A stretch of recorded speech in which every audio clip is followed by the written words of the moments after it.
We have a very fast rate of growth, faster than the national average. And even these projections that are taking place 20, 30, 40 years from now are pretty astounding of what this country is going to look like. There was a new report that was put out, and they estimated when minority America will be majority America.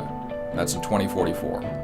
California is already majority minority, as well as 2 other states today. So if that's the umbrella of the story of what Asian America might be, then you certainly understand you've got to reach out.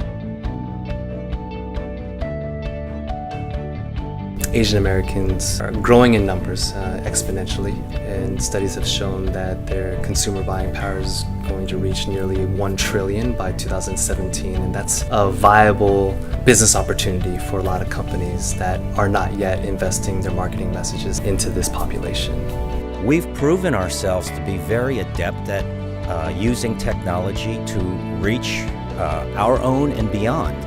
So now brands are starting to see we can connect directly with this population that's highly educated, well off, and very influential, not only for here, but for what we say around the world. I was the first Asian American to be part of a major studio. I joined Sony in 1980. And I certainly think it's getting much better now. The presence of Asian Americans in broadcast television as well as in film. And I think the reason why we've seen progress when we look at media is because of the amazing amount of content that's been pushed out there through YouTube. And I think just seeing that the digital space explode has brought a lot of energy into what we might call mainstream media.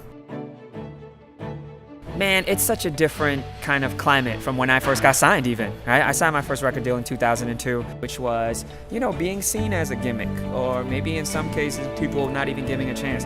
Who wants to hear a Chinese guy rap, right? So here we are in 2015.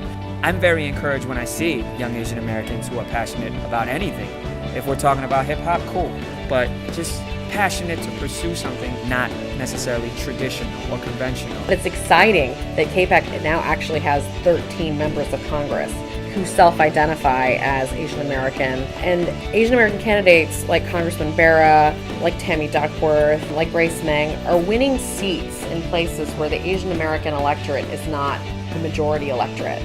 Not only that, but our community is growing in cities and states that are not the traditional gateway cities and states. They're growing in places like the South, the Midwest, the Northwest. And for us, it's really exciting because it's putting the AAPI community into geographic areas where we previously didn't have any presence or representation.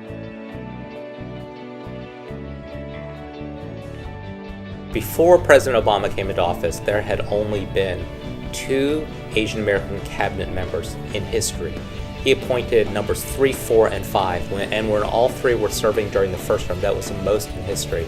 So that is a significant accomplishment. I think Asian Americans really must take on the responsibility of good citizens.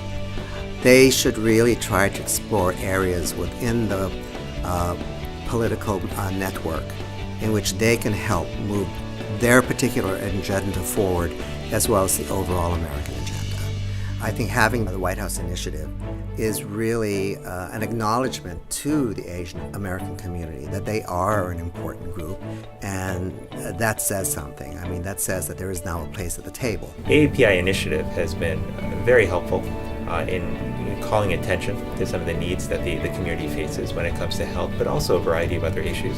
It's also been very helpful to bring together community leaders to think through how they can play a role in a collaborative fashion in addressing some of these needs. I think one thing I do hope is that we can really meld the two, that those of us who've done really well are very connected to aspects and groups and individuals in our community who are still struggling, who, still seeking to achieve that American dream. And I think that's where the interconnectedness of our community, that's where the strength lies. If we can really build those strong connections.